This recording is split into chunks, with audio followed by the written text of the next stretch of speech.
Si vemos ahí la pantalla, hay una pregunta. Y ese es el título de la prédica. ¿Quién es Jesús para perdonar pecados? Eso es algo muy importante y fundamental en nuestra fe. Porque toda nuestra fe debe de estar enraizada, fundamentada en lo que creemos. Si decimos que creemos en Jesús, muchas religiones dicen que creen en Jesús. La pregunta es, ¿qué es lo que creemos de Jesús? So, the question is, who is Jesus to forgive your sins? Because many people believe many different things about Jesus. Any church that you might visit, they're going to tell you, we believe in Jesus. But what is it that you believe in Jesus? Y vamos a ver esto, hermanos, en el Evangelio de Marcos. We're going to see this in the Gospel of Mark. El Evangelio de Marcos, capítulo 2, versículos del 1 al 12. Aquí se nos relata una pequeña pero muy profunda historia. So, in the Gospel of Mark, chapter 2, verses 1 through 12, there's like a small story, but it's very profound. We will understand who Jesus is when we read this carefully. Nosotros vamos a entender quién es Jesús cuando leamos esto cuidadosamente. Porque si hacemos una lectura corrida, sin meditación, solo por hacerlo, muy probablemente nos vamos a quedar con que esta es la historia de cómo Jesús sanó un paralítico. Because if we don't read this carefully and we just go over it in very fast, we might take the idea that this is the story about how Jesus healed a guy who couldn't walk. But that's not the main point. Pero ese no es el punto principal aquí. Así que acompáñenme a leer Marcos capítulo 2 versículos del 1 al 12. So please follow me by reading Mark chapter 2 verses 1 through 12. Dice la palabra de Dios. Entró Jesús otra vez en Capernaum después de algunos días y se oyó que estaba en casa. E inmediatamente se juntaron muchos, de manera que ya no cabía ni aún a la puerta, y les predicaba la palabra. Entonces vinieron a él unos trayendo un paralítico que era cargado por 4. Y como no podían acercarse a él a causa de la multitud, descubrieron el techo de donde estaba, y haciendo una abertura bajaron el lecho en que yacía el paralítico. Al ver Jesús la fe de ellos, dijo al paralítico: Hijo, tus pecados te son perdonados. Estaban allí sentados algunos de los escribas, los cuales cavilaban en sus corazones. ¿Por qué habla este así? Blasfemias dice. ¿Quién puede perdonar pecados si no solo Dios? Y conociendo luego Jesús en su espíritu, que cavilaban de esta manera dentro de sí mismos, les dijo: ¿por qué caviláis así en vuestros corazones? ¿Qué es más fácil? ¿Decir al paralítico, tus pecados te son perdonados, o decirle, levántate, toma tu lecho y anda? Pues para que sepáis que el Hijo del Hombre tiene potestad en la tierra para perdonar pecados, dijo al paralítico: a ti te digo, levántate, toma tu lecho y vete a tu casa. Entonces él se levantó enseguida y tomando su lecho salió delante de todos, de manera que todos se asombraron y glorificaron a Dios diciendo: nunca hemos visto tal cosa. Oremos, hermanos. Señor, venimos delante de tu presencia y como estuvimos cantando, si nos has perdonado, si nos has libertado y nos has dado salvación, Señor, debemos alabarte, darte la gloria, cantarte, servirte, Señor, porque tú eres todopoderoso, Señor. no solamente para sanar, pero para perdonar nuestros pecados.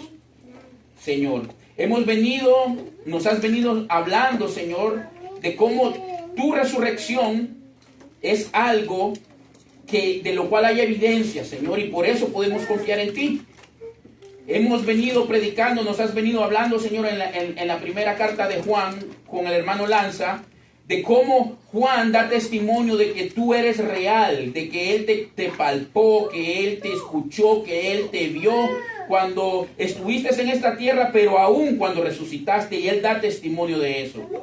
Señor, nos has venido hablando de cómo somos hijos tuyos cuando creemos en ti, Señor. Y como dice la alabanza, queremos conocerte cada día más, porque de eso depende nuestra fe, de conocerte a ti, Señor, para tener una fe verdadera, una fe genuina, una fe con raíces, y no una fe vana de que se mueve para un lado o para otro, Señor. Pero para eso es necesario conocerte a ti cada día más. Así que te pedimos en el nombre de Jesús, Señor, de que esta palabra podamos atesorarla en nuestro corazón, Señor, y confiar en ti, Señor, porque lo que tú has hecho por nosotros, Señor, es algo que va más allá de cualquier dificultad o necesidad en la cual nos podamos estar o sentirnos, Señor. En el nombre de Jesús, amén. Ok, entonces nosotros vemos en el versículo 5, por ejemplo, ¿no les llama la atención algo? Porque aquí se trae a un paralítico a Jesús. Se trae un paralítico a Jesús. Y en el versículo 5 vemos que dice, al ver Jesús la fe de ellos, dijo al paralítico, hijo, tus pecados te son perdonados. Esto es interesante, ¿no? Porque imagínese usted, paralítico, lo llevan donde Jesús para que lo sane. Pero Jesús le dice, tus pecados te son perdonados. Entonces es como que, ok Jesús, a ver, gracias, ¿verdad? Gracias por perdonarme los pecados. Pero es que yo quiero que me sanes. ¿Verdad? So they bring this guy, and on verse 5, Jesus forgive his sins. But imagine, put yourself in that situation, right? Okay, I'm coming to you, and thanks for forgiving my sins. Lord, thanks for forgiving my sins, but what I really want you to do is to heal me. Right?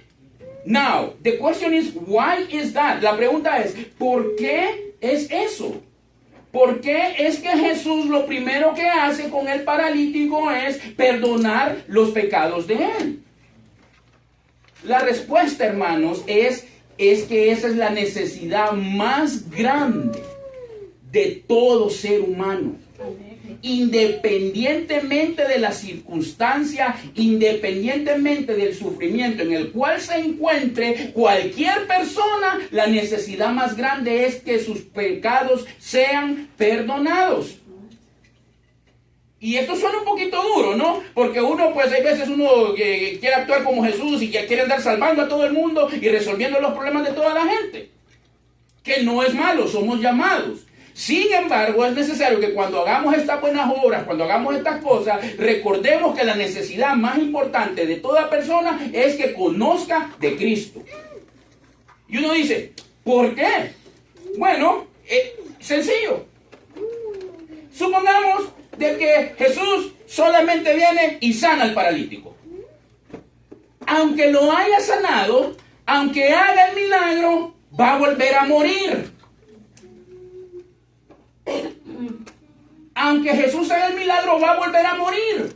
¿De qué le serviría a él ser sanado de su enfermedad si va a ir directo al infierno? Si va a estar condenado. Y esto es algo que nosotros tenemos que entender. This is something that we need to understand. If Jesus, he just makes the miracle and he doesn't forgive this guy's sins, this guy, after he gets healed, he's still gonna die. So what is it more important? Entonces, ¿qué es más importante? Sí, entonces es necesario entender esto, hermanos. ¿Por qué? Porque si no entendemos esto, pues nosotros podemos llegar a desmotivarnos por las situaciones en las cuales nos encontremos.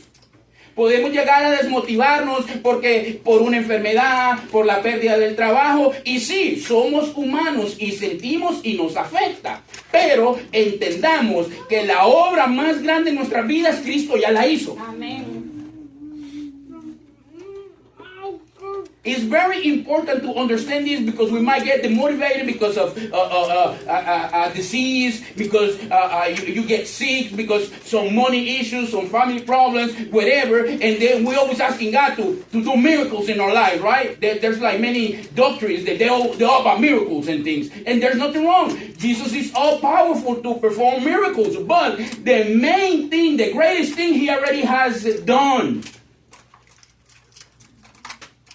Eternal life, regardless of the situation.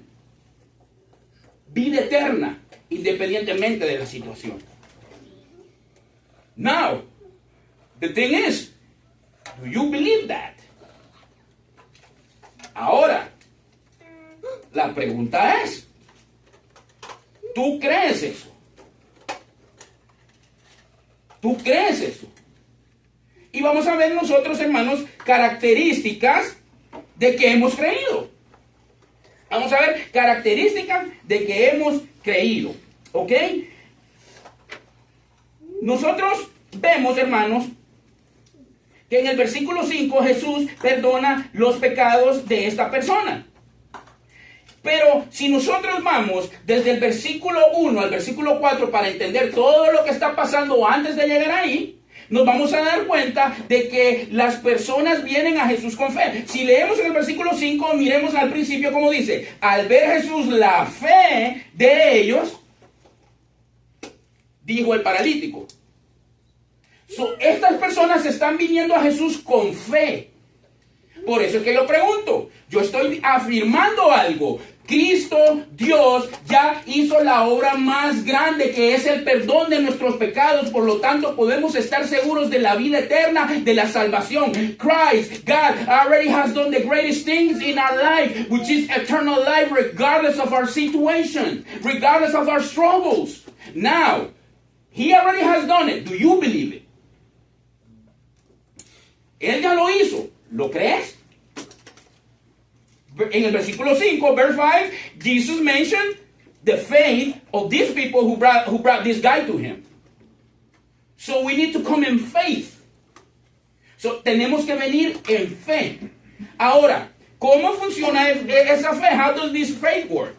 On verses 1 and 2, we see the scenario, right? Vemos el escenario, versículos 1 y 2. Entró Jesús otra vez en Capernaum después de algunos días y se oyó que estaba en casa. Jesús está en Capernaum porque Jesús está en su ministerio, y Capernaum se le llama la casa de Jesús porque Capernaum era el lugar donde Jesús constantemente visitaba. Él estaba en Capernaum, luego iba para otro lado, volvía a Capernaum. Estaba en Capernaum, hacía lo que iba a hacer en Capernaum, se volvía a ir para otro lado, volvía a Capernaum. Hasta que finalmente, ya en la crucifixión, una vez sale de Capernaum y ya no vuelve, que es cuando va a dar su vida por nosotros. Entonces, por eso es que aquí se menciona Capernaum y se menciona que está en casa. En el versículo 2 vemos que inmediatamente, cuando la gente se da cuenta que Jesús está en Capernaum, inmediatamente, versículo 2, se juntaron muchos de manera que ya no cabían ni aún a la puerta, y les predicaba la palabra. Vemos que Jesús está predicando la palabra. Jesús no vino solamente a hacer milagros, no vino solamente a sanar. Jesús está predicando la palabra. Jesus is preaching the word. Jesus can do miracles, He can perform miracles, but the main thing is for you to get to know God. Then again, because if He does a miracle in your life, you're still going to die. So that's more important than anything else. So, por eso es que la predicación de la palabra es más importante, como dijimos ahorita. Si Jesús solo hace milagros y hace milagros, la gente va a volver a morir. O va a morir, mejor dicho. Como Lázaro, en el caso de Lázaro sí volvió a morir. Entonces, por eso es que lo más importante es que las personas conozcan a Dios. ¿Cuál es tu condición delante de Dios? ¿Quién es Dios? Y lo que Dios, por amor, por gracia y misericordia, hace por ti. Entender eso es más importante. Yo sé que es difícil. Es más importante que cualquier circunstancia difícil en la que te encuentres. Entender eso es más importante que cualquier cosa. Porque eso es lo que te va a dar esperanza. Eso es lo que te va a dar la fe para seguir adelante. No que no va a ser difícil. Pero eso es lo que te va a ayudar a perseverar. Cristo ya pagó por mis pecados. Ya pagó por tus pecados. ¿Ok?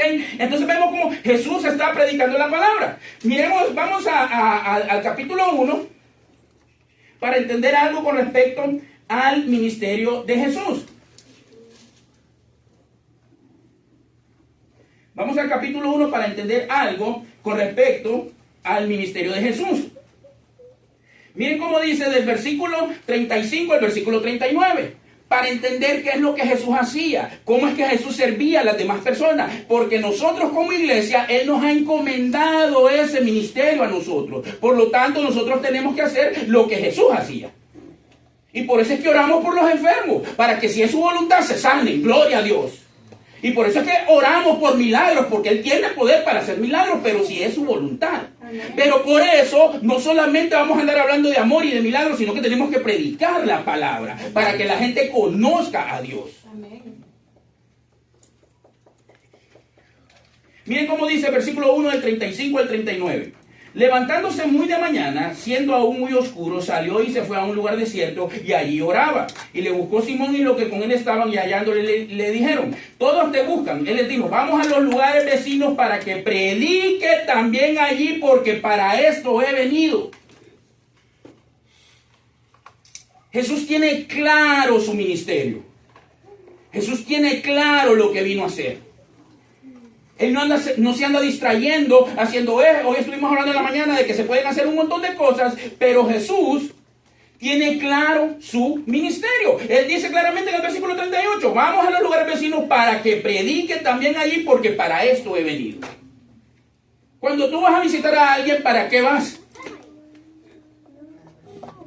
Amén. ¿Para qué vamos? ¿A qué vamos? Tenemos que predicar la palabra. Entonces esto nos ayuda a entender por qué Jesús está predicando allí. Porque ese era parte de su ministerio. Esa era parte de su ministerio. So Jesus came to preach the word. He came to save us. But in order to do that, he had to preach the word so people understand their condition before God, who God is and what God has done for us. Because if you don't understand that, you might get healed, but you're still far away from God.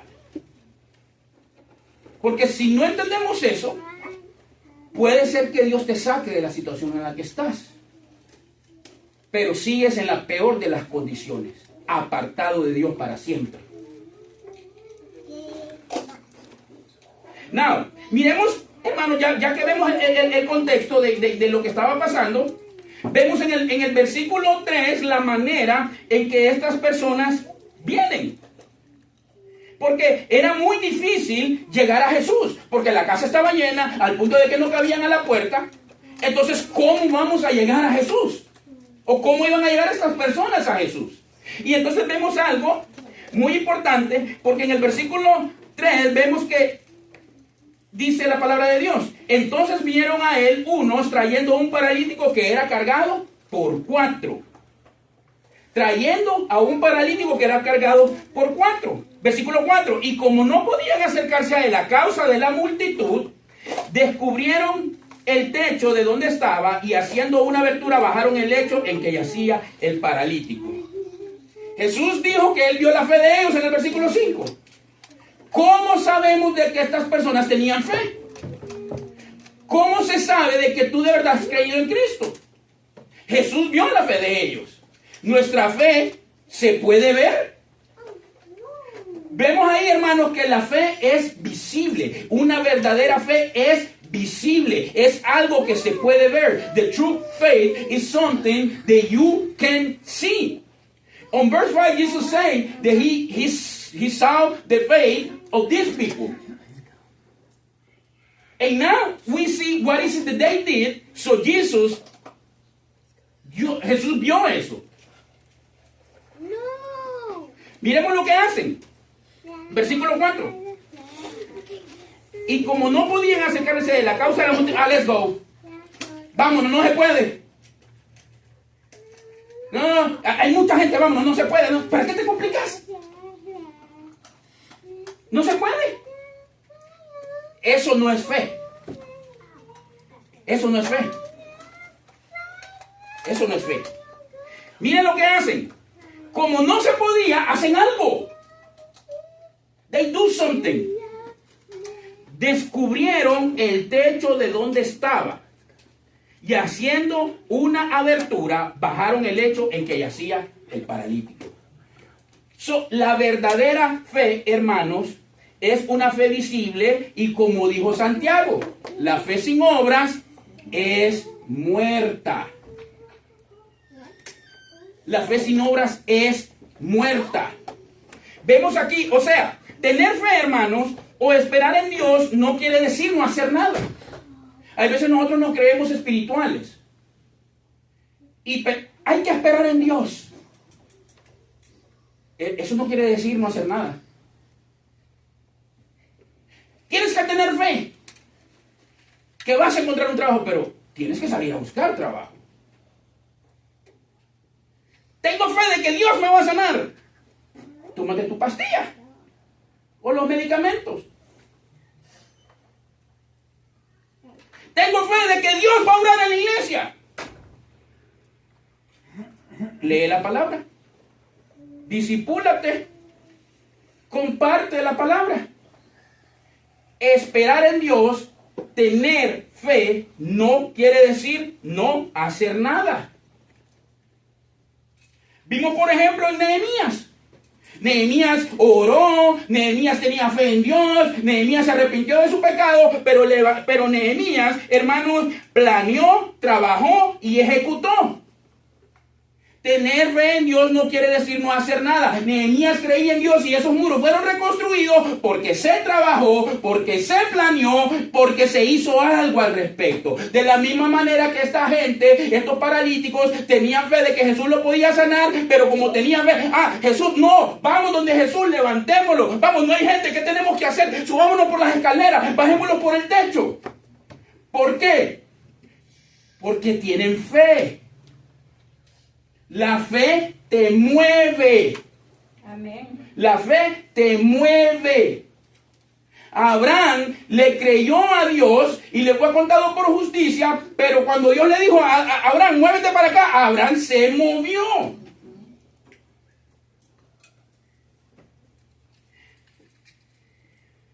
No confundamos ser agradecidos con conformismo. No confundamos ser agradecidos con conformismo. No confundamos aceptar la voluntad de Dios con mediocridad. Digamos que este paralítico hubiera sido súper espiritual, ¿no? Así como muchas veces nosotros tenemos esta teología de que esperar en Dios significa no hacer nada, creer en Dios es por arte de magia. Supongamos que este paralítico fuera súper espiritual. No, bello. Y especialmente en ese tiempo, hermanos, cuando ahí habla de un lecho, es que esa persona lo tenían que mover. No es que había silla de ruedas, no es que había ayuda social como la tenemos hoy en día. No había nada de eso. O sea, la situación de esta persona es una situación en la cual es muy difícil de imaginar. Más difícil que cualquier situación de la que todos estamos aquí.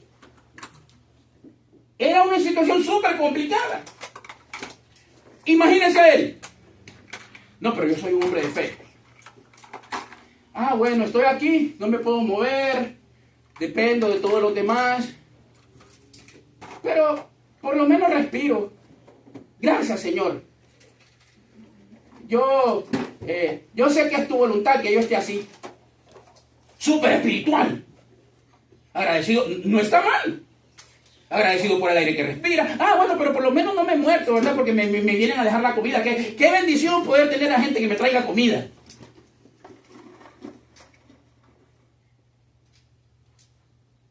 Así somos nosotros muchas veces. confundimos, no es que no hay que ser agradecidos, pero no hay que confundir ser agradecidos, hermanos, con conformismo. Con conformismo. No hay que confundir la voluntad de Dios con mediocridad. Hay muchas cosas que nosotros pudiéramos hacer por el Señor y no las hacemos por falta de fe. No las hacemos porque hemos confundido la voluntad de Dios con mediocridad. Porque hemos confundido el estar agradecidos con lo que Dios nos ha dado con conformismo. Y no estamos hablando aquí de cosas materiales únicamente. Estamos hablando de trabajar en la obra de Dios. A mí me ha pasado. Le quiero hablar a alguien, le quiero presentar el evangelio a alguien. Pero es que yo creo que este no me va a entender. Imagínense. Eso es falta de fe. Porque el poder no está en mí. Yo tengo que presentar el evangelio, me crea o no me crea. Piense lo que yo piense, yo tengo que presentar el evangelio. Tú tienes que presentar el evangelio. Pero hay veces esa falta de fe nos lleva a ser paralíticos espirituales. Podemos caminar, pero no caminamos. Pero por eso es muy importante entender qué es la fe. Y ya vimos de que es una fe visible. Claramente, hermanos, estas personas tenían fe. Lo que hicieron lo demuestra. Y Jesús lo ve. ¿A ti te mueve la fe? ¿Qué es lo que te mueve? Tú dices que crees en Jesús y que tienes fe en Jesús. Esa fe que dices tener en Jesús, ¿te mueve a servirle? ¿O no? Porque la fe que estamos viendo aquí es una fe que los mueve a ellos a buscar de Jesús. Ahora, cuando decimos que te mueve, que la fe debe de moverte, no es únicamente con servir aquí en la iglesia. Porque podemos entender de que tú estás orando por un trabajo y tú tienes fe en Dios que Dios va a suplir y te dio un trabajo que te toca trabajar los domingos. Y hay quienes pueden venir y decirle al hermano, no, pero tú tienes que tener fe en Dios y usted le va a pagar los biles. Usted va a sostener a su familia. A usted también le falta fe porque si quiere que venga el domingo, pague los biles. Dios le va a suplir, tenga fe. Entonces, ¿a qué nos estamos refiriendo? Estamos refiriéndonos, hermanos, en el caso de ellos caminaron, hicieron todo lo que hicieron. Pero puede ser tan simple, Jesús dijo, como un grano de mostaza. ¿Ok? ¿Sí ven? Como un grano puede ser tan simple como, Señor, aquí estoy. Esa fe te mueve a orar. Es una fe que te mueve a arrodillarte y a pedir perdón. Es una fe que te mueve a confesar tus pecados, tu negligencia, tu conformismo. Es una fe que te mueve a venir a Cristo en oración. Con sinceridad. La fe debe de moverte. Ahora, cuando hablamos de mover, nosotros estamos pensando en hacer un montón de cosas. No necesariamente. Pero te tiene que mover. So, faith should move you. Should move you. And when we say it should move you to serve Christ, we're not talking about doing a whole bunch of things, so many different hard things that sometimes it will require that. But Jesus teaches that faith is like a small grain. Then it grows. So everything in your life can start with confessing your sins, coming to Christ, and repenting. With that small little action that faith has moved you to do, many great things can happen in your life. So, con esa pequeña acción de confesar nuestros pecados, de arrepentirnos, de venir en oración, ese pequeño grano de mostaza, ese pequeño acto de obediencia, ese pequeño acto de fe puede comenzar una gran obra en tu vida. Amén. Pero la fe te tiene que mover. Ahora, vemos aquí, hermanos, que la fe mueve obstáculos porque vimos de que estas personas no se conformaron, sino que buscaron una salida. En ese tiempo las casas eran construidas y se les construía una escalera por fuera. Porque uno lee esto y uno dice, ¿cómo hicieron para bajar a ese hombre por el techo? No, si fueran los techos de hoy en día, en mi casa, por ejemplo, si hubiera muerto. Está bien alto, o sea, ni yo me subo a veces. O sea, hubiera sido complicado. Sin embargo, hermanos, vemos aquí que le construían unas escaleras por fuera a las casas y el techo era plano. El techo era plano y los materiales que se construía el techo eran materiales muy diferentes a los de hoy en día. Con ramas, con barro, con cosas así se construía. Por lo tanto, no es que era fácil, pero sí se podía. Entonces así se entiende cómo pudieron bajar a este hombre por medio del techo.